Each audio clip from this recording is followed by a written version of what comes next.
We typically envision a serial killer as a monster lurking in the shadows, a visible outcast, clearly unhinged, standing at the end of a dark alleyway. Theodore Robert Bundy looked like the perfect American success story. He was a law student, a political volunteer. He even worked at a suicide hotline.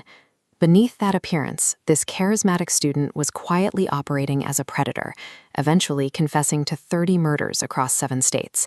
He evaded capture for years by projecting what psychologists call a mask of sanity, a convincing imitation of a normal human being.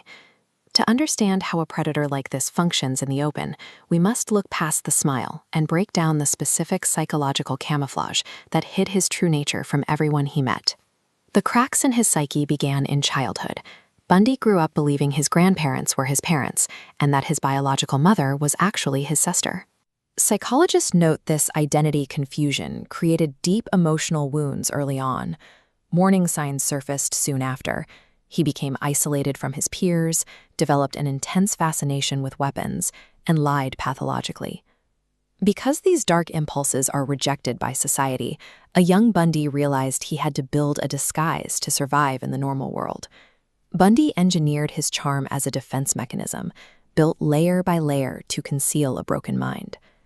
When FBI profilers analyzed him, they delivered a dual diagnosis: Antisocial Personality Disorder paired with psychopathy.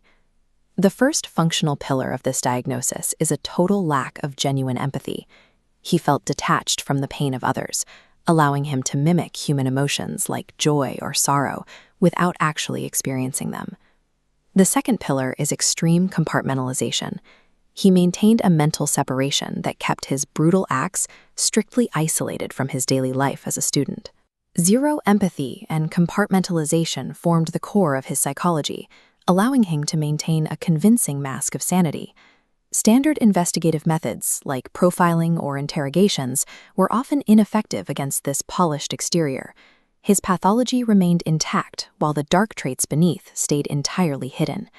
This specific psychological architecture made him a lethal threat, as his pathology remained entirely invisible to society. This invisibility allowed him to hone a meticulous, structured approach to violence. Experts classify him as an organized psychopath, a predator who studied victim patterns, selected specific locations, and planned every detail in advance. To close the distance with his targets, he faked physical vulnerability.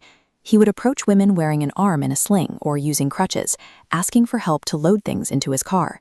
Bundy targeted a specific human evolutionary instinct, the urge to assist someone in pain. He explicitly exploited human empathy, our natural instinct to help someone in need.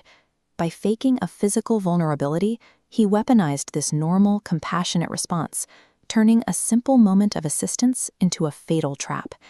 His most lethal tool was a clinical understanding of our collective blind spot for vulnerability. During his 1979 murder trial, he made an unusual decision. Standing in a formal courtroom exactly like this one, he chose to represent himself. Bundy viewed the trial as a stage to feed his ego. He prioritized proving his superiority over the legal system, over establishing his innocence. Even in court, the mask remained effective. Female spectators sent him love letters, and some even arrived in the gallery styling their hair to match his victims. This phenomenon, the attraction to violent criminals, is known as Hybristophilia. Even while fully exposed as a monster, his fabricated persona retained enough magnetic pull to override logic, drawing people straight toward a known danger. The facade finally ended with his execution in 1989.